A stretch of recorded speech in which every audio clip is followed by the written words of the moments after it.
let's say. Yeah.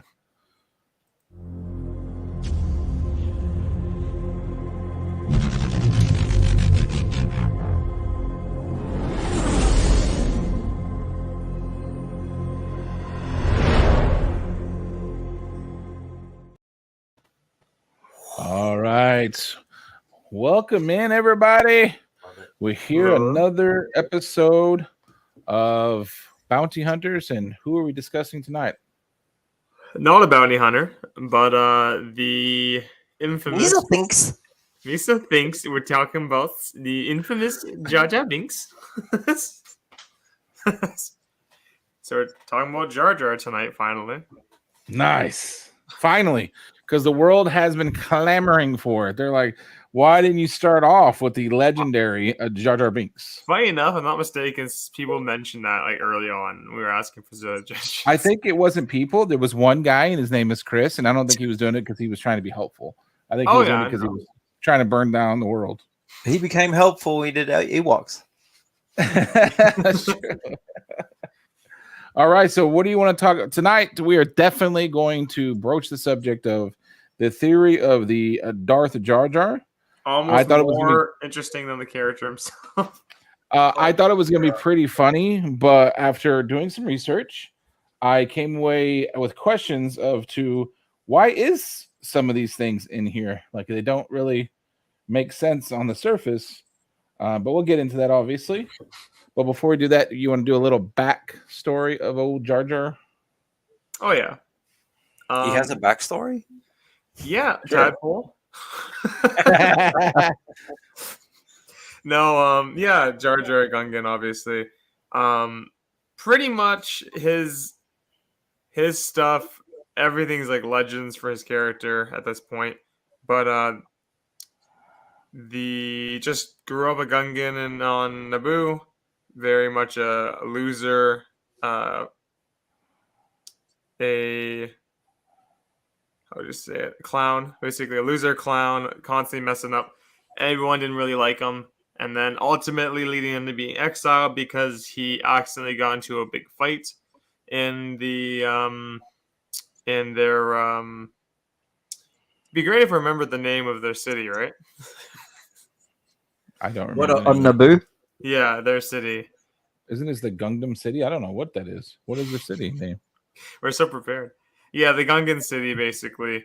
And then getting exiled and inevitably coming across Obi-Wan and Qui-Gon. I'm not prepared for this because I kept hearing Jar Jar, Jar Jar. So I spent restless nights that I don't have preparing for Darth Jar Jar. And then you're like, oh, we got to make sure we do Darth Jar Jar 2. And I was like, 2? I thought we were only doing Darth Jar Jar. I didn't have any plans for the rest of this nonsense. So, Mr. G, you get partial points. It can be called Gungan City or Gunga City. There you go. Ota Gunga. Ota Gunga. Professional streamer. You think we would have remembered that? I think they would have thought we were having a stroke on stream. Ota Gunga. So from doing this research, because it takes a lot to get a lot of clips, and this is going to be something else. But this is Lucas's favorite. He's legitimately there's a clip that I meant to put in. I just totally forgot because it got super late last night. He does say that Jar Jar is the key, and what he believes is Jar Jar should have been really funny. He'll be the funny parts. He'll be the levity, I guess, in the situation. What his plan was. He said, the kids will love it. 20 years from now, he'll end up being the most beloved character in the prequels. He said he actually got the idea from him. He got Goofy, I guess, was his inspiration. He said that he's Goofy basically in the Star Wars version of what Goofy is what his plan was for that. Here. Totally Goofy. Jar Jar's the key to all this. No, what are you doing? No, don't do that. Don't play that. Do not play that. How dare you, sir? You know you cannot play that live on like that. I have to do 1,000 things. Yes, no. You cannot play that. He just says Jar Jar is the key to everything. That's all that needs to be said. That's it. If we get this right, he's the key. Yeah. You're How dare you, with sir? the media already, But okay, here's something. Okay, generation wise. Like I grew up, like episode 1 was the first one I watched because it came out the year after I was born. And I watched it like on VHS and DVD on repeat and such. And as I got older, Jar Jar never bothered me as a character.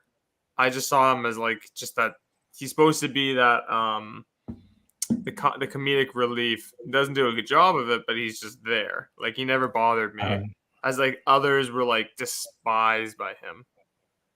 Wasn't C-3PO enough? Well, that's the thing too, right? You had C-3PO basically. Except yes, I think if you didn't have C-3PO in the prequels, you only had him. I know that after the backlash from the first movie, they completely wrote him out as much as they possibly could because of how much people hated him. I think that being that he was the first CG character, CGI or whatever, people were already their Star Wars they know and love were made by models and old men smoking cigarettes while they fiddle these models. And now you have these computers. So I think they were going to be destined to be irritated by that anyway. And then you had this over-the-top goofy stuff. And it seems like, because I think people forget that George failed in the original Star Wars, if you hear what he talks about. Because what he talks about is one, he always says he's not a spaceship maker. That has kind of happened. And he always thought that was for kids too, the original one. And so he always wanted the prequels to reflect and kind of mirror the original ones. And so he thought this was for kids too. I think he went way harder on this being for kids than even the original one. I guess 70s were a rougher time because I don't know what he was talking about saying it was for the kids. And so I think the main character's a kid. The main character is a kid. There you go. I was addicted to Jar Jar. There you go. Glitter duct tape knows it. Glitter duct tape. Thank you. She shouted us out today. That was very nice. So you didn't have to do that. Thank you very much. So when I saw it, I had knew of the original Star Wars. Like I've said before, I didn't get into Star Wars early age. I got into it when my kids were there. My kids thought Jar Jar was hilarious. Now they thought the guy Boss Man or whatever, they thought he was way more funny. But yeah, well, he was the peak of comedy. They thought that Jar Jar was funny, so I was never bothered by him because my kids thought he was funny. But you also had that thing where it happens even today, even by me. I'm a grouchy old man too. I haven't had Star Wars in 30 years or whatever it was, and then you bring this goofball who is like getting his tongue sprayed or frozen or whatever. So I just think it was more that. Like I don't think if you can look at it for what it is, I don't think Jar Jar deserves the hate that he absolutely got. I just think that people remember 1981 Star Wars, and then if you go by this to Clone Wars to all the other stuff where they have made it a little bit goofier, a little bit more kids, I don't think Jar Jar deserves the hate that he got for sure. Basically. Look who it is. The cat drug him back in. How are you doing, sir? Yeah. So he was that classic character that he buffoons his way until he saves the day over and over and over again. Classic worked his way up the government without doing much, just kind of. Yeah, you say they kind of wrote him out, but I mean he was pretty key at the end. Well, what's pretty funny is that it's a thing of they were definitely, as we're also looking at the Darth Jar Jar stuff, is that they were definitely planning on doing a lot with him, and then how bad the backlash was, they just had to cut out his role, but his role was still like pivotal to a lot of things that they couldn't fully cut him out. That they still needed someone to take Padme's place when Palpatine's place when he moved up to Chancellor. Holy Jesus. I'm sorry, when a celebrity walks in, I gotta call it out. That is Jizu from Twitch. That's a dang celebrity right there. You gotta give celebrities what they want when they come in. Sorry, I didn't mean to interrupt you. I mean, I guess I did mean to, but it was rude.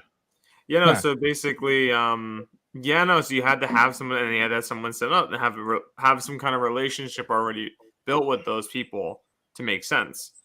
And that Jar Jar was still integral. He is the key to he was the way. So I'm going to play this first clip, although we are going to jump into Darth Jar Jar. I don't think this one is. This actually just kind of hit me as sad, honestly. Like this is, you can feel it, and it was a lot more clips I didn't add in because the almighty Disney. These all belong to you. These properties belong to you. Our childhood, it all belongs to you. You have bought everything. I do not own any of these. I just thank you for the opportunity to show these things without you beating me down or suing me for everything. Thank you so much for your wisdom. It just shows, like, there was a few clips where Lucas is talking and you catch him sometimes where he's like, all I wanted to do was make movies for people and be happy. And they pissed on him and they've hated everything I've ever made. Like, everything I ever made, people piss on and hate. And at one point somebody asked him, you ever make movies? He's like, yeah, I'll direct movies, but nobody will ever see them. Like, I'll make sure of that. It's like, I'll direct many movies. The fandom, people want to talk about the toxic fandoms nowadays. They ran the creator out of movies because of how much hate he got for these movies. Like, he ended up making one other movie, and that was it. It's kind of sad, but here it is. I didn't add all those other clips because it was already getting long, but here is the clip to start this thing. If you could be any character in Star Wars, who would you be? I don't know. I like all the characters. Jar Jar Binks. Jar Jar Binks. Isa, Your Highness? The title of the script was something along the lines of Jar Jar's Great Adventure. What was that? The first script that everyone got when we landed for Attack of the Clones, that was the title page, Jar Jar's Great Adventure. It was George kind of saying, you know what, y'all, like, you're looking at the wrong thing when you're looking at Jar Jar. You're looking at, you're not looking at the big picture. And, you know, he said this to me when the backlash happened. He was like, 20 years from now, you're going to see almost a reverse. You'll see that this was all Jar Jar's Great Adventure. You know what I mean? Go to make a movie and all you do is get criticized, and people try to make decisions about what you're going to do before you do it. You know, it's not much fun, and you can't experiment. You can't do anything. You have to do it a certain way. I don't like that. I never did. I started out in experimental films, and I want to go back to experimental films. But of course, nobody wants to see experimental films. She said, I cut it off there because she says, I liked your experimental film, the first one you ever made. He goes, yeah, well, no one else did. And it's like so defeating. I felt so bad. If you don't know who the gentleman is, the gentleman who was talking then, that is the guy who played Darth. Good Lord, the guy who played Jar Jar. Ahmed Best. Yeah, and he's pretty awesome. He took it a little bit hard at first, but now he's taking it with stride, and he's better for it on the other end because he's done a lot of his own personal stuff. Mm-hmm. I mean, if you go back and look at the prequels, anybody who worked on the original Star Wars and came out the other side bad, it's because it was that era, the 70s and 80s, and boy, we lived fast and party hard and all that stuff. The ones that came out of the prequels was not from that. It was from, I hate my life now because of what these people have done. And like a lot of them were they went through bad times because of the hate that they got. Oh, it's a weird thing. Where was that hate directed? Like, what exactly about Jar Jar did people hate? Because I didn't mind him. Jokes probably and all. Yeah, they just thought it was goofy and silly. And people the voice, serious. And it's like I said, like the people who were ready for it, I believe, who saw Jar Jar the first time, were older people. You know, they're probably taking their kids to it for the first time, and then they, instead of having what they remember being a serious, which is going to sound kind of silly, a serious space drama, it ended up being a goofy thing where you had Jar Jar Binks, you had the little boy, which admittedly he's not the greatest actor in the world. Like you had this guy, but at the same time, I think a lot of that, if you're watching, because I'm sure you are, Daddy Lucas. I apologize for this because it's gonna come off as hate. There was a lot of really good actors in these movies that didn't do a great job, in my opinion. And I don't think it's because they suddenly forgot how to act. I think it was the situation, the direction, what they were maybe told how to do it and where to do it at. I know whenever there was a scene where they asked him when Jar Jar gets his tongue numbed from putting it in the thing, and he's like, they actually watched a video of Bill Cosby when Bill Cosby has a scene in one of his stand-ups where he's getting Novocaine and he's like, and they just took that from that and said, just do that scene. And it's like, you know, it's funny, but at the same time, I don't know if it was because of that or because of the direction. And then he was also experimental, right? Like, and they kind of say, hello, Kenneth Bird. like I remember there's one interview he kind of said in a very nice way. He never was like, screw these guys, I got here first and they all rode on my back. But he was like, after that happened with me, the very next movie that came out was basically Lord of the Rings, and everyone embraced his thing, and they showed the actor. And for me, they never showed me anywhere. They kind of, George wanted to make it like, don't peek behind the curtain. But when Lord of the Rings came out, they kept showing the actor, and they showed where he was. And so I think that's some of it too. For sure. I mean, anybody in the comment section, if you hated Jar Jar, why did you hate him? But like a lot of people said when I was watching this, you have a hard time finding people who hate him now. One, because a lot of people who watched him when they were kids, they're grown. They're like, I didn't have any problem with Jar Jar. He was fine. Yeah, like me, basically. The people my that generation, were old enough that hated on him have now seen what Disney has become, and they're probably like, you know what?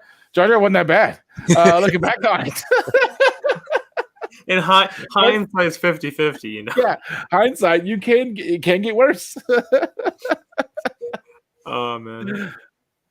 All right, so otherwise, before the last of the Jar Jar talk, before we go on the Darth Jar Jar, this one always made me laugh. Also, it's kind of sad. Do you know what happens to him after basically Return of the Jedi? So this is in the canon version. In the Legends, nothing's really mentioned about him. I don't know, because what I know of him, I don't know if that's Legends or canon. Legends, there's nothing. They basically have no information about him after. So the canon, the fact the only information. He becomes a street performer. So that's the actual canon of what happened to Jar Jar. So what happens is, and there's the book. Wow, that's so messed up. So there's a trilogy of books called Aftermath. It's a trilogy of books. Oh, it was an Aftermath. That's right. That's right. And the last book, Empire's End. So in those books, there were interlude chapters showing different parts of the galaxy, what was going on. So there's a chapter called Theed Naboo, and on Theed, there's a scene where, basically, he was silly and dumb. Yeah, basically, there's a scene where this kid goes up. So all these refugee kids coming from different worlds, from like the war going on, end up coming to Naboo. And anyways, they come across this old Gungan who's doing like street performing beside like a fountain in like the middle of Theed. And the kid walks up to him, introduces himself, and they kept referring to his creature in the thing because it was like supposed to be POV, like a third person POV. And it was like, oh, Misa Jar Jar. And then the kid starts talking to him, and Jar Jar eventually comes to explain that, the book says that the children would follow him around, watch him perform. He would perform twice a day, do tricks, juggle, fall over, shake his head, act very goofy. The kids would love it. They would call him the clown. They would say, bring the clown, please bring the clown. The adults, though, they don't say much about him or to him, and no other Gungans come see him either. Nobody even says his name. And then when the kid asks Jar Jar why that is, Jar Jar says, mind my Gungan. Yeah. I know so sure. Misa thinks it's because of Jar Jar making some mistakens. Big mistakens. Der Gungan bosses banished me long ago. Misa no been to home in Forebas. And dissa hisbin Navu. Think I help the Empire. Okay. So everyone ignores Jar Jar, pulls him away, and it's like, don't talk to this, like, to the kids, don't talk to this guy, and like they don't want to even say his name. And he's just there performing for scraps as an old Gungan on the street. Wow. Is he good at it? Well, apparently the kids like him, but no one else does. I was about to say the takeaway from it that I read was that they wanted to make sure, even Lucas, the kids love him and the adults hate him. And well, that's the whole thing. It's subtle. It's all not subtle, I think, but just a commentary. Yeah, the kids loved him, but the kids love him, the adults hate him. And then look what you've done to him. I don't think it was subtle. I think it was a shot at the rest subtle of it. At all. But there's the other thing too that we would be remiss if we didn't talk about it. There is the controversy that it happened pretty quick. It wasn't like it's a modern woke culture. It happened when it came out. He does have a funny way of talking that that some people found offensive. You couple that with, we have a Japanese for some reason, or some, I think they were supposed to be Japanese, sort of. They have a very stereotypical conversations, gun race, and it's weird because I saw the making of Jar Jar, and he he didn't have an accent. He was a normal talking person in all the way up to almost filming. He didn't have a funny misa that talk. He had a normal talking. They were probably out for drinks one night, and he started doing a funny voice. And George was like, "Wait, can we go to re-record the lines tomorrow?" So yeah, well, that is poor Jar Jar. He saved the Republic just to make it an empire. He was the one that voted, or made a very big speech. That proposed it and then made a speech. Yes, which we will talk about because that goes to the Jar Jar being a Darth Jar Jar. All right, so now is the part we're going to talk about the Jar Jar theory. If you've never seen it, it's on Reddit. Whoever made this, I want to give him credit. I hope his name is on here somewhere. I think it's Wumpa or Jub Jub.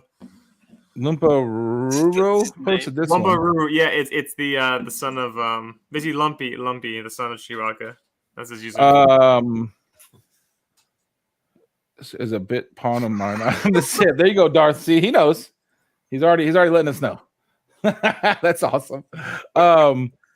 This guy, this is the most well thought out fan fact or fiction I read a few times. Was like, this guy really put some effort into this theory. Yeah, the original post, if you've not actually looked at it, it is long and really well detailed. So I'm gonna go over it pretty fast, try to hit some of the key points. There's obviously it's long, so we won't be able to do it all today. But the first thing he was saying on here is that we're gonna start by physical traits. A lot of stuff that he does, he seems to always be able to fight his way out of almost anything, despite the fact that he has no fighting force that he's supposed to. And one of the main arguments is that everything he does, which I have clips of it in a second, everything he does, if you go by the world that we're living in right now, we're living in Star Wars world. The only people you ever see to be able to do the things he does are Jedi. Nobody else. Gungan show off these traits. Yeah, no other Gungan show off this. His physical stuff. The first thing we'll see is him doing his 90-foot leap into the water that was completely unnecessary but amazing. The Jedi there's just a few other things. This one says that he believes the main reason why the audience hated Jar Jar so thoroughly is that he breaks the fourth wall. He shatters our suspension of disbelief because we know that no one is really that lucky. We dismiss it as lame, cliche, and the silly, pathetic oaf who always seems to inadvertently save the day. And what he's saying is it only makes sense if it's a deliberate facade. And I think it was 100%. I don't think it was a deliberate facade necessarily, but I think there was clearly more that he had planned on doing with him. I mean, like you just saw, the original script was like Jar Jar's adventure. So clearly he didn't mean for him to be a goof and then disappear forever. So I'm going to try to do this. It's a little bit weird. I don't know why I didn't think about this. But what you're going to see is we're going to start off as Jar Jar physical. And if I don't get to talk about it, I'm going to show you him jumping into the water. Yep, yep, yep, yep, yep, yep, yep. And like I said, only seen Jedi do this to this point. The next scene that I think it's going to be up is, I think it might be his drunken boxing, basically what it is. And I'm trying to see if I can see what that's on here so I can get the fighting style that he goes off of, the coordinated way. When I first showed the clip, when that part comes in, hopefully I'll be able to talk. There is a laser, which I didn't see it at first. There is a laser that comes in that he totally dodges. And then the very last thing, when he hits the ground, there's a droideka behind him that he should have known it was there, and he was able to turn around and get rid of the droideka too. So let's see if we can do this here. All right. This is the first part where he's coming. All the animals are running the opposite way. For some reason, he stands there and just happens to grab the first Jedi he comes across. This hasn't been our Very day for warm welcomes. Here is his jump. Like I said, no one else has done this other than Jedis. This is an amazing acrobatic and editing ability. And these are the only other times we've seen this, obviously. The other Jedis. Here are... Oh, mess up there for me. Here are a lot of mess ups. Oh, that's him doing a kip up. It's him showing the different techniques of the drunken foo fighting. Yeah. Here's the different techniques. It lines up pretty good with this. And there's the blaster he missed. Why does he know the droid is there? Who knows? But he's able to sense him and turn around and shoot him. Luck. And Star Wars already developed there's no such thing as luck. Here he jumps off the thing, just like this scene. And if you look closely, the droids see him. They follow him from the first window to the third window. And I think I zoom in here and show you that their faces are actually following him. They actually shoot at the window he actually came out of. And they actually follow him. And he jumps completely to the left out of the way. I don't know if I can rewind that so I can show you. Can I rewind that? Am I capable? Oh, I am not. Holy cow, it's all breaking down. I don't know what just happened. Not capable of doing that. Give me a second here. What happened? Are you guys still seeing it? It's just a black screen now. Okay, good. And ended it. Well, not good, but let me see if I can redo this. Hold on. No matter what, you can't touch it. So that's okay. So, sorry. Obviously, here's all the animals are running for their lives. Jar Jar is not. There's his gold medal dive. Anyway, if you notice, whenever he falls out the window, as I was trying to show you, he starts on the very far right, but he comes down on the very far left, and you can actually see the droids follow him over to the left with their faces. And the point is, they're animated. They're not real robots. So, like, somebody animated them to look the wrong direction. Maybe as a post-product, they realized they kind of messed that up. I'm not sure. But I thought the drunken box thing was actually pretty hilarious, to be honest with you. In my experience, there's no such thing as luck. That's right. See, right here, he's on the far right. He's hanging off. Very similar to this. You see all the droids turn to the far left. He falls way over to the right. And they actually follow. One actually shoots at the window that he's supposed to be at, but he's already fallen at this point. And they all kind of follow and look. They turn their head and look at him when he falls out of the window in the wrong direction. I think. Is that it? That's it. Was not supposed to be it. But we're going to call it that's it. That wasn't supposed to be it, but we're going to call it there. What do you think of that?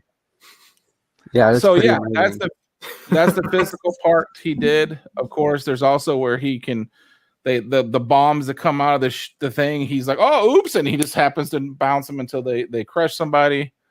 To prevent the truth from getting out.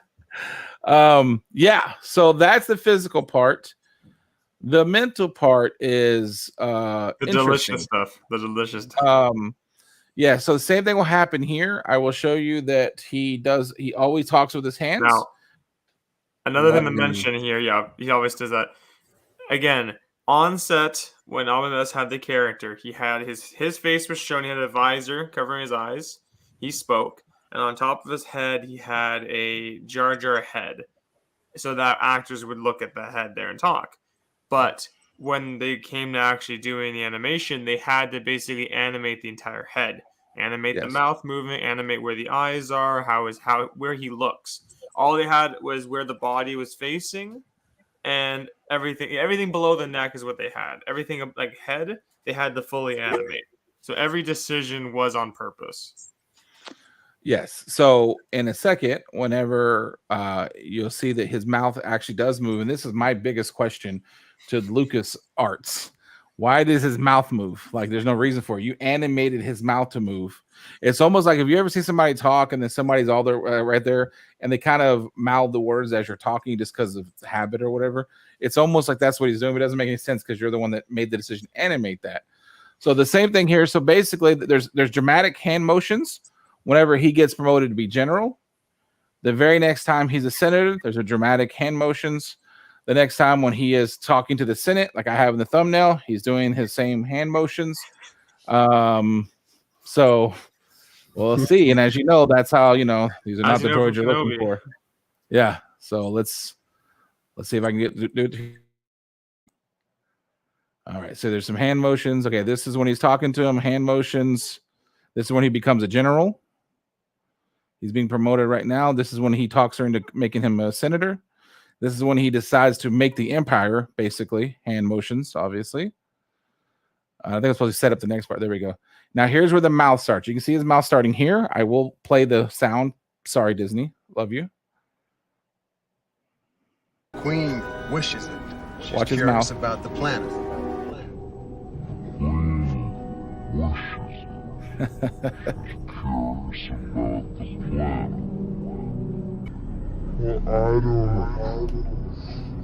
This one's the most insane. I've Hand decided motion. To go back to Naboo. That one. Here's when he walks up.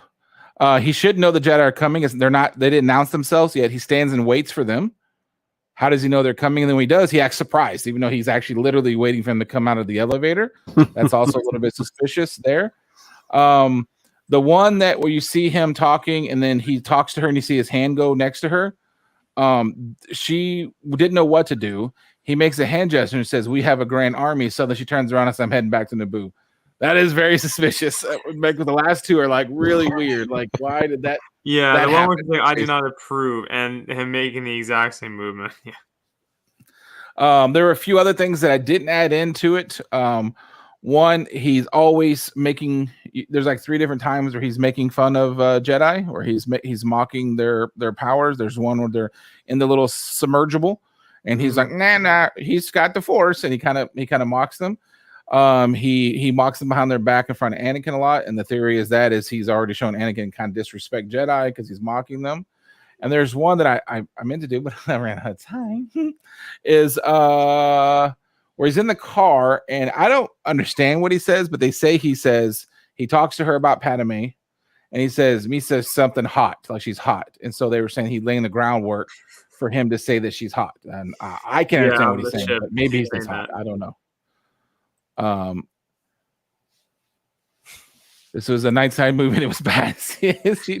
Well, it was great for the time. I assume so. But you know what? I remember people talking about how they were not impressed with that. And I think that was the last one. So then I'll just add this in. There we go. I'm going to add this in while we're going. This is good Lord. I'm sorry, Disney. I think this is going to be the problem here. This is later on. This is the Clone Wars. It is something Bisa Jedi or something like that is the name of this one, where he pretends to be a Jedi, and he actually fools people into thinking he's a Jedi because he seems to be able, again, to do amazing things behind the scenes. And so so what do you think about so far what we've shown there, Kachun? Yeah, I think it's a little creepy. Yeah, I don't know. I read a little bit about the Darth Jar Jar, not ever knowing anything about it before, and I thought it was pretty cool.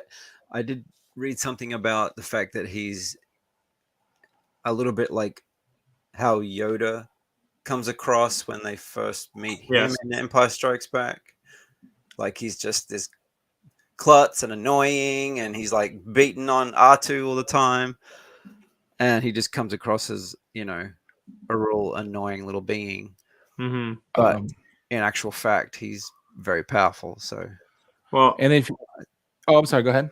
There's another thing adding on to that where I can't remember the quote from Lucas. He mentions that one inspiration he had in the prequels was the famous sci-fi trilogy, the Foundation trilogy by Isaac Asimov. And in that series, there is a character called the Mule, which is like a donkey-looking head, like a donkey person, basically. And their role in the story is they're kind of like a fool. They're called a fool constantly at court, and they're just kind of there as like a comedic thing. But secretly, they're like pulling a bunch of strings behind the scenes, and ultimately setting themselves up to be like the emperor in a way in that universe.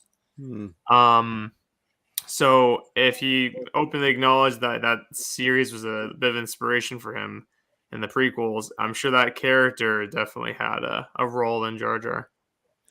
If you didn't see that, there was a big fish that he literally talks to, and you could say uses the Force, or just because you're from the ocean doesn't mean you can talk to all fish, but apparently Jar Jar can. You got to also remember that the Emperor, they come from the same planet, so there's a good chance they knew each other. Mm-hmm. Most of the scenes, most of the crazy bad parts that happen when it turns the Emperor's plans turn more dark and they lock in more, Jar Jar is either in the room or happens to be the cause of it. There's also a scene where when they originally crash in the desert planet, he's back there in the room where the engines are, kind of messing around. And the guy that I was watching a video from the guy, and he said it also seems like every droid in Star Wars hates Darth Jar Jar. Like they're always kind of getting mad at him and yelling at him, and or saying maybe because he doesn't have influence over them. But yeah, he's in a lot of the scenes that big decisions are made, and somehow he just seems to accidentally get the job done, or right time.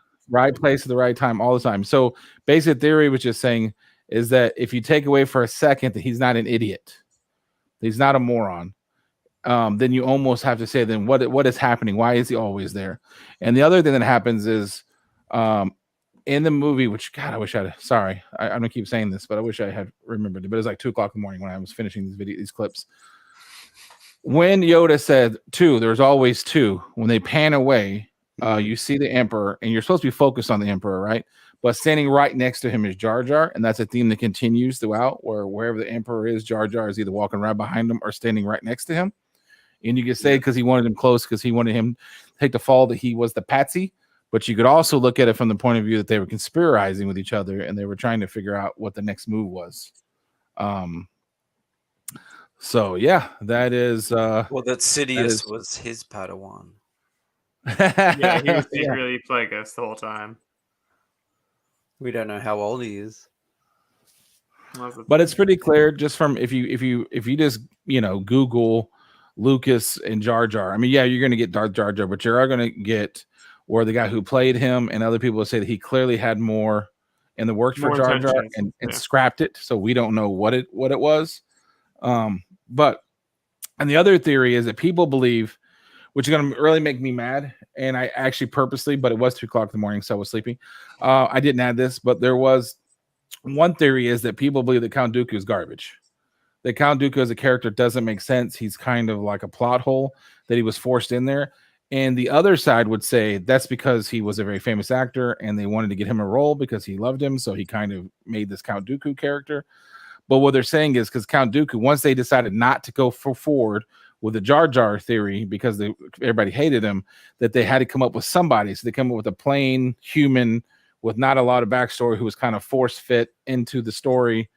Because in the grand scheme of things, you actually don't need Count Dooku, right? Like you could have said that the Grand Army of the Republic could have been done the exact same way, and you don't actually need Count Dooku. Honestly, he was an amazing character, and I'm glad we have him, but you could have had the same Sifo Dyas and everything doing exactly the same without Count Dooku. You didn't actually need him. So they're saying that he was a last-minute replacement whenever he decided to scrap the Jar Jar thing. Now, if that was the whole idea, and they had decided, say by the end of the trilogy, it had a big reveal of Jar Jar being a Sith or a dark side conspirator or whatever, right? He may not have been a Sith specifically, but at least a dark side adept or whatever, like a follower to the Emperor. Do you think that would have pissed way more people off, or kind of made people more like, oh, okay, we'll go back and look at this again in a different light? I think that if they had done it right and he was super evil and they realized that he was playing them, and maybe if he had murdered a few people, like if he had killed a few popular people, I think they could have pulled it off. And also if his voice was different, because that was a last minute thing, that Misa nonsense. So if he had just was like, well, went back to his regular now you voice, know the power of the dark side, and he was talking like I think it could have been like a holy crap moment for sure. But I would have preferred him, and his voice got extremely deep, going Yusa and Big Bombad as the Vader hallway style. Yusa Bombad now, and then the light turns on. Because I think if, like, let's say the reveal is Anakin standing there, or I don't know, like Kit Fisto, somebody who's known but not well known, is standing there, and he's like, wait a second, this isn't adding up. Jar Jar, and he's like looking at something, right? And he's like, Jar Jar, what does this mean? And he's like, Jar Jar, and you see a look on his face where he's like, no, something's wrong. And behind him, he's like, Misa, and he gets deep voice, and then he's like, die, and then electrocutes him. That would have been a freaking awesome stuff. That would have been like, holy crap, that's the coolest flip ever. But the hatred, I wasn't watching Star Wars then, so I don't know how bad it was, but it was bad enough where they rewrote everything and scrapped everything. So it must have been pretty bad. So they probably wouldn't have been happy with anything if he had been in it, honestly. Okay, so I will show the last thing. If none of this has convinced you, let's have the final thought video here of this I put together, and let's see. I don't think I need to talk in this, so let's just watch it. That really comes from a tradition in mythological storytelling, fairy tales, of the hero finding a little creature on the side of the road that seems very insignificant and not very important, who comes out to be the master wizard, the master thing, or the guide, the main guide in the movie for the hero. And so I wanted him to be a little insignificant character, somebody that, like a frog or something that you just didn't pay any attention to. And he turns out to be the most powerful Jedi in the universe. What I can say about it is, and I kind of said this on Twitter, there's a lot about it that's true. There are some things about it that are not true. Could Jar Jar have evolved into that? I think the answer is yes. Because of the backlash, and rightfully so, Lucasfilm backed off of Jar Jar a lot. But a lot of the influence that I put into the character mirrored a lot of what was already in the Star Wars universe. So was there an official Darth Jar Jar in the works? That's really a George Lucas question. I cannot answer that question. You have mentioned in the past that you did shoot scenes, I suppose, for Attack of the Clones, which did have a kind of dark vibe to them that never made the cut. I think one scene with you and Palpatine. I really liked that scene, and it got cut from the movie because, Jar Jar was so unpopular. In my opinion, that's what I think. I don't know. You have to ask George. But it was just me and Palpatine walking down the runway, talking about the plans to turn the Empire into what it had turned out into being. So it was a very dark, very personal, very quiet scene. But for some reason, Palpatine decided to confide in Jar Jar in that scene, that pretty much he was going to wreak havoc. So wherever that scene is, somewhere, that would really give great credibility to the Darth Jar Jar thing.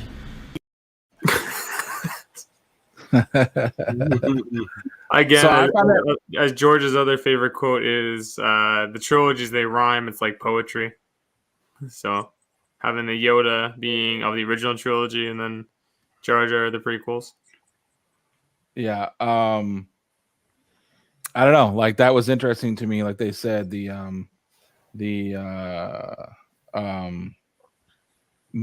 wanted to mirror it. So he had a character like that was, I mean, when you remember the original Yoda, he was kind of goofy, dumb, was like, hitting people with sticks. And then he did talk funny too. He talked backwards. He talked funny too. And suddenly he flipped and became this very serious person.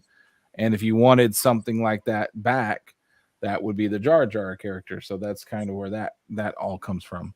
And I found it very interesting that he was saying there was a scene shot where they're walking together. There's the two of them. And he tells them, "Oh, I'm about to flip this shit upside down. Like, I'm about to burn it all." And he tells Jar Jar that. And it's kind of weird. Why'd you tell Jar Jar that? I mean, nobody listened to Jar Jar anyway. But and so I thought that was kind of like a whoa moment that they that he said that was actually filmed.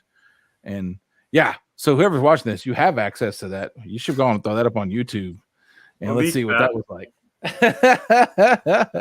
All right. So, Kachung, where do you land? Yes or no? Darth Jar Jar, or was he just regular goofy Jar Jar? Sure, why not? Bring him back. And, I mean, it's probably going to be a better twist than what we got in the sequels, right? Oh, yeah. But wasn't there another theory where he he kind of manipulated Snoke. Yeah, there was somebody who thought that he was something about Snoke. Yeah, there's definitely something That to do with Snoke. he basically brought Snoke into the play and as his puppet, so he can be the puppet molded master. him. Yeah. Right. Yeah. But all right. So, and what do you say, Canadian? Oh, Darth all the way. Darth all the way. I mean, there's so many little things that are just like it was on purpose, and based on George being George, like I wouldn't be surprised if that was the original intention, and then the backlash was just that intense, and they just said, okay, screw it, we can't do this, and then changed routes, which again would explain why there was a new villain in every single one of the movies. Yeah, it definitely would. Well, all right. Should we check out his appearances? Oh yeah, check out all of his appearances and everything. Let's do that real quick. No first appearances of Darth Jar Jar though, sadly. Maybe we'll get a variant cover at some point. I did like that. Awesome. We're gonna see it, but that panel of him picking that lightsaber up in Tails. Oh, I have it. Yeah, I have it in there. Yeah. There is also the very next panel. It's like, dang it. Yeah. That's Jar Jar. All right, so let me share. It's funny. We're talking about my favorite comics though here, and it's funny enough. It's not even. It's like an Elseworld story too, within Star Wars. I gotta remember how to do this. Captain of the ship one. Yeah, easily the best story in all of Star Wars. Yeah. All right, so here we go. Alrighty. Can you believe it? We're on our anniversary here, 50 episodes. 50 episodes. Wow. Oh, good Lord. Okay, let's go. So yeah, again. Okay, simple enough movie and TV. Obviously, all the prequels. He's there. Clone Wars. So the Bombad Jedi was the episode that we talked about. And showed in the clip. That was season 1, and then he showed up in the Dooku capturing Gunga General episode, and then which we talked about many times, and then followed up with the Blue Shadow Virus, and then basically after that he kind of showed up a couple more times, mostly in just in one story arc and like one-off episodes. But yeah, and then going on into comics, this is where it gets fun. So issue 1 of the Phantom Menace was his first appearance and cover. And then obviously shows up in 2 through 4 and the half issue Wizard, as well as the Anakin Skywalker, Queen Amidala, and Qui-Gon one-shots. Nice. After that was Star Wars Tales #3, which was his first solo story / origin. That is not a canon or a Legends, really. I would say an Elseworld, but it's basically his story. And then issue 41, the cover only, followed up by That's the one with his head on the wall, right? Yeah, the head on the wall. Oh, I'm sorry. No, Tales 3 actually is Tales 3 is his origin solo. Tales 20 was the non-canon story with George R. Binks. And then after that, obviously Revenge of the Sith and Attack of the Clones issues, and then in canon, he's only shown up in 3 issues so far. A Darth Vader 14 and a flashback, which is also his first canon. His first canon cover was the Age of Republic Special #1, which is what Kachun already mentioned earlier. And then Star Wars Adventures 18, he shows up for a story with Padme. And yeah. The IDW series, yeah. Maybe we'll see more of him in the Dark Horse stuff. Maybe. So yeah, that's his first appearance and first cover. Terrifying looking cover on him there. Looks...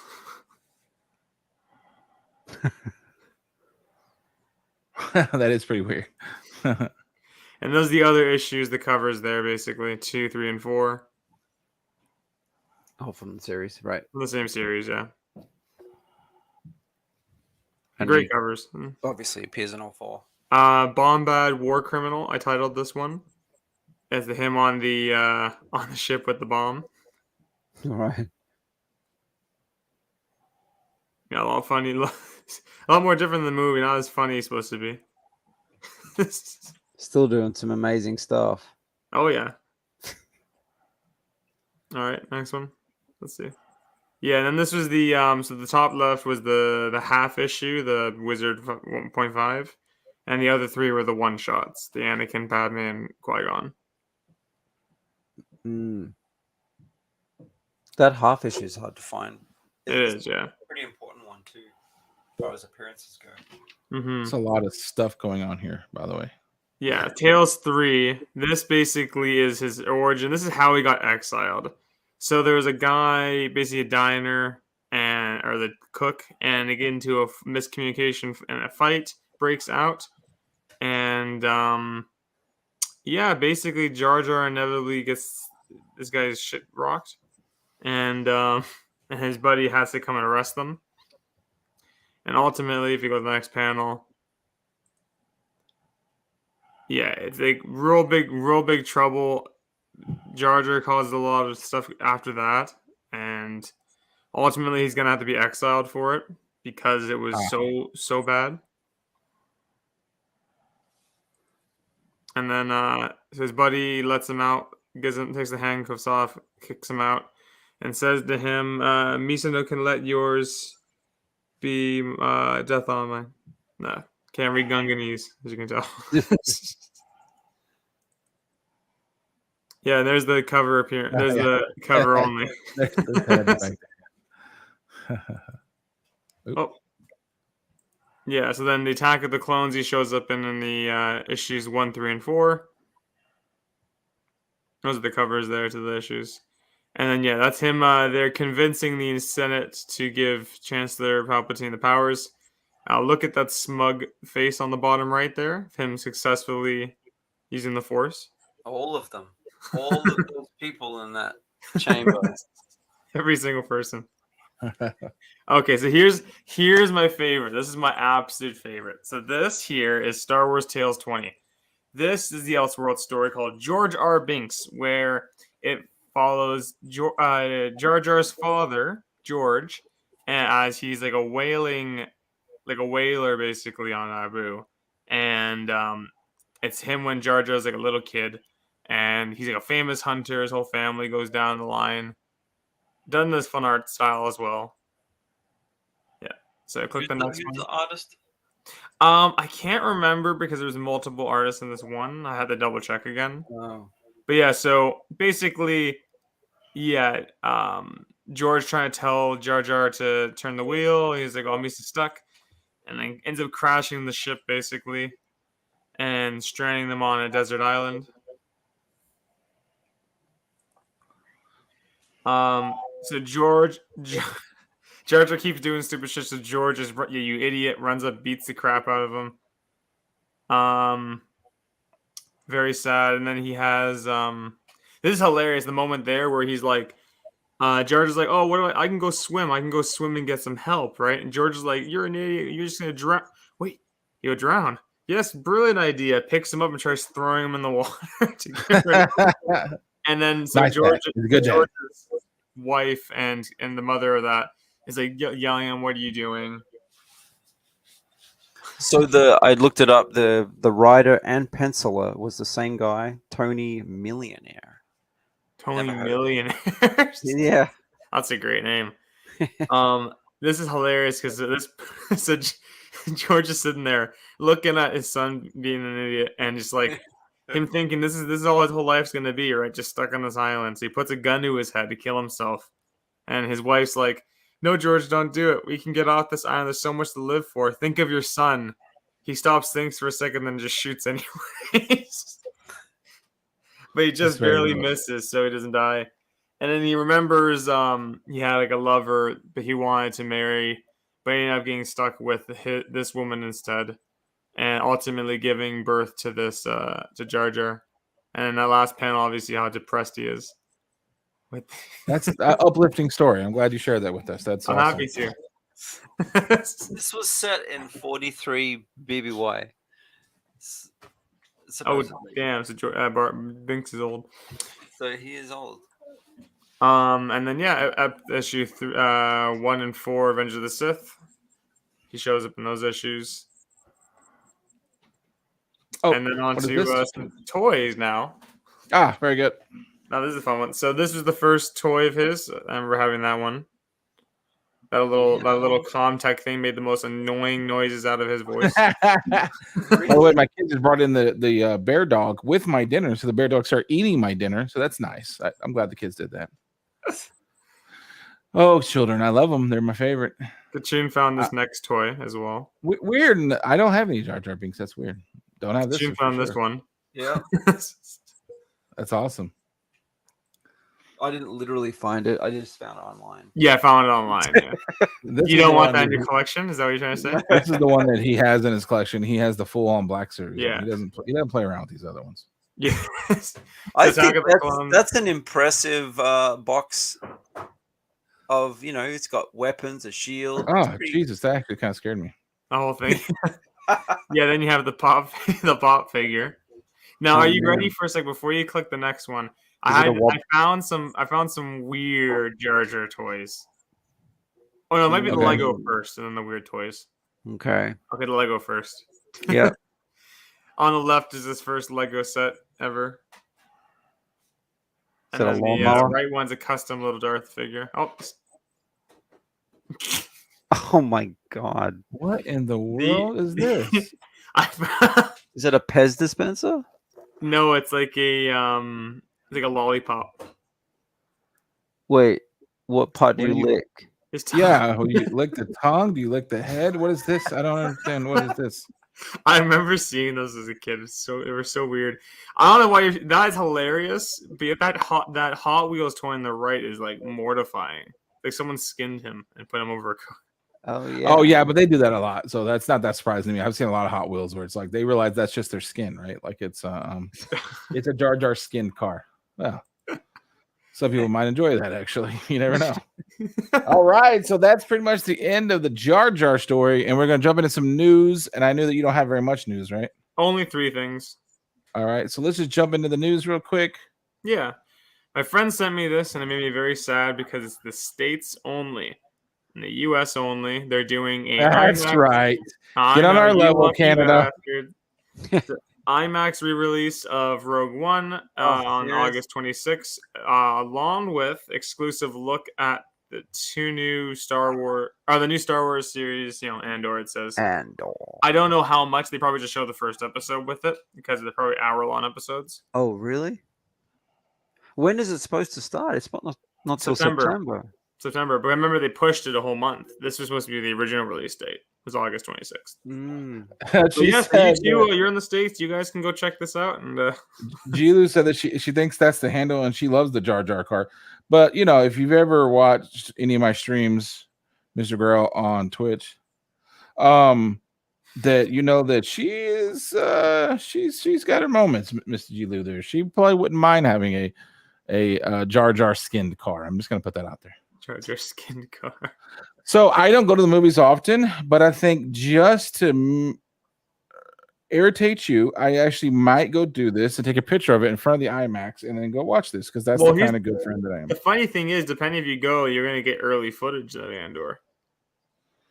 Oh, I don't like that, but okay. Okay, I don't want to be spoiled because they usually show the best stuff, obviously.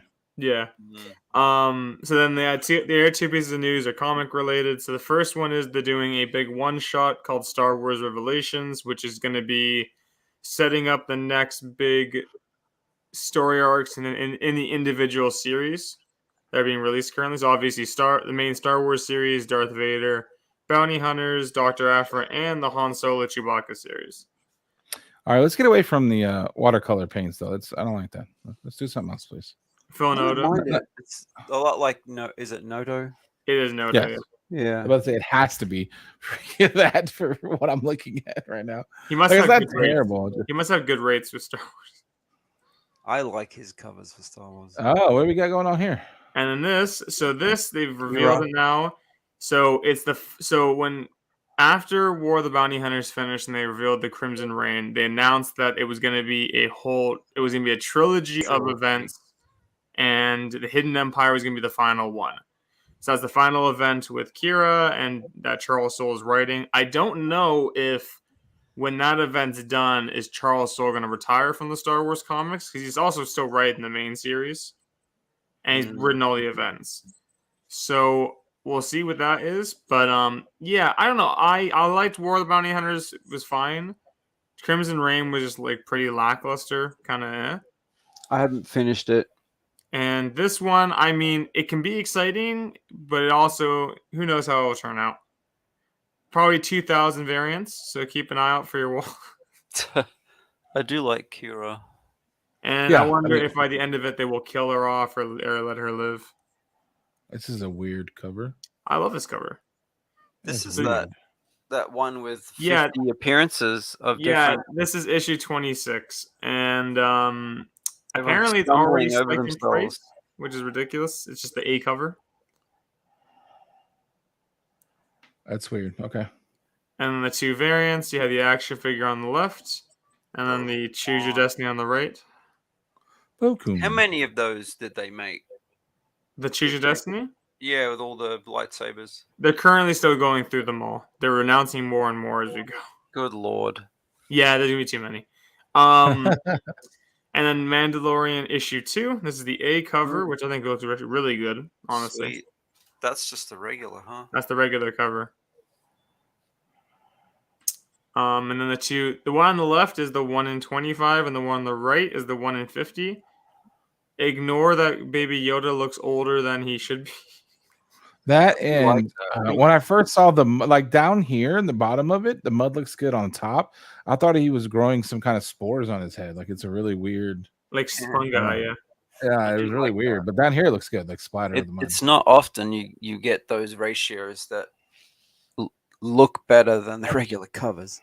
Mm-hmm. Most of the time, the regular covers look better. And then you have this variant on the left. It's just a regular variant. Looks a little weird to me. And on the right is the movie or the show Concept art. Concept art variant. That's what they called it. Yeah, I think isn't that a 1 in 10? Is it a ratio? I think it's a 1 in 10 is the concept art one. Because the first issue of that had IG-11. It was really good. Yeah, I think the concept arts are 1 in 10s. They're nice. Oh, good lord! And there, and there you go. Get us off of here. I did hear about the Acolyte. Oh, is there more information on the Acolyte? Well, they had some scene, like concept art, and there was some icy world that they figured that it could be Scipio, which is the home world of Plagueis. So they think they might be going into some kind of maybe origin story or something. That'd be interesting. Plagueis. And then maybe the downfall of him with the main character is a girl. Yeah, because it's set in the High Republic era, but they don't specify. Oh no, the Acolyte show you said. Sorry, the show. The show. Yeah, that's set at the very end of the High Republic, leading into Phantom Menace. So I presume, yeah, that would make sense then. I was thinking of the video game they're doing. So it would probably start with some kind of backstory on Plagueis, and then because of the rule of 2, she probably kills him, maybe. And then I hope not, because Sidious said he killed him in his sleep. Well, we'll see. Oh, boy. Also, I just want to announce, people who are watching did see it. YouTube in all its glory decided that no, I am not to be playing videos Where Are We Going, because they kicked us off for a little while that video was playing. Was it? Yeah. I knew it. The stream was no longer available. I actually might fight that, because that video is well within the rights to use kind of thing. It's well within, because I edited the crap out. There's no sound. There's no nothing. Clearly, I was also talking about the video. So who knows? I'm gonna have to say something about that. But anyways, so sorry about them. That is Disney though. It's weird because I have all of 6 people watching and 300 viewers, but somehow Disney They keep an eye on that. I don't know what it is about me. I think that seeing like the word Jar Jar has a trigger in the system to find some like. I don't know because some that's a poor lie. intern That in means there watching. That means that was either somebody reported it who were watching, or they watched it, because that's not like there was no sound or anything that should have triggered that instantly. So it was kind of funny. But anyways, so I think that's it. You have anything else to add about Jar Jar, Darth Jar Jar? Darth Nothing Binks I is think. here, making sure we don't give out too much information. I think it was well, a all very right. I think that's it. I think it's super interesting. Please, if you haven't got a chance, watch a couple of videos on the YouTubes, and then obviously go to Reddit and actually read the theory. It's really well thought out and well done. The theory is it. I have some questions about some of the stuff that's in there, because I do think it's weird that they have that in the show, so it's kind of weird. But other than that, I think that's it. You guys have anything else to add? Katrina, you were about to say something. Oh no, I just thought it was a good character to have for our 50th. It was the only choice. Happy 50th. Thank you. We do appreciate kind of that. sitting in the back seat for a while. Jar Jar has. Oh, yeah, well, he's done now, so we don't have to do that anymore. Your pain's over. Don't worry. All right, I don't know what we're gonna do next week. Any ideas? I'm pretty sure I know. We already know. Oh, so. I think I saw. Is it it's a lady next time? It's another. Yeah, we're doing a somewhat. Well, actually, no, not somewhat. An actually relevant character for upcoming stuff. So relevant to. Well, you can say it. This isn't. We're not a teaser. We're not spoilers here. Relevant to Andor. Yeah, we'll be talking about Mon Mothma next week. Then I originally would have lined it better with the show coming out this month until they delayed it a whole month. But you know. Yeah. Give people lead in time. But all right, so if you like what you watch, you can always sub up, and that way you never miss a thing. We'll be here again next weekend. Other than that, yeah, you can also, I guess, follow me on MrGarrell Gaming. Wow, my hair is all over the place. MrGarrell Gaming, and I'll probably be on Twitch in like 40 minutes, maybe. But other than that, we'll catch you guys later, and thanks for watching. Thanks for coming out, G-Lou, Darth Binks. We appreciate it always. Everyone's there. Duct Tape and everybody else. And we'll have a great night. Say good night, gentlemen. Good night. Good night. You're not a gentleman? Okay, say good night, Canadian. I say good night. Okay, well, you were just like good night, like you didn't. Like you didn't consider yourself a gentleman. I consider you a gentleman. Good night. Good night. I need you guys to do something like more. Like you're Canadian, so do something like good night, eh? And then you can do like good day or you know what I mean? Some kind of very stereotypical. Get out of here. I'll take off, you hosers. Take off.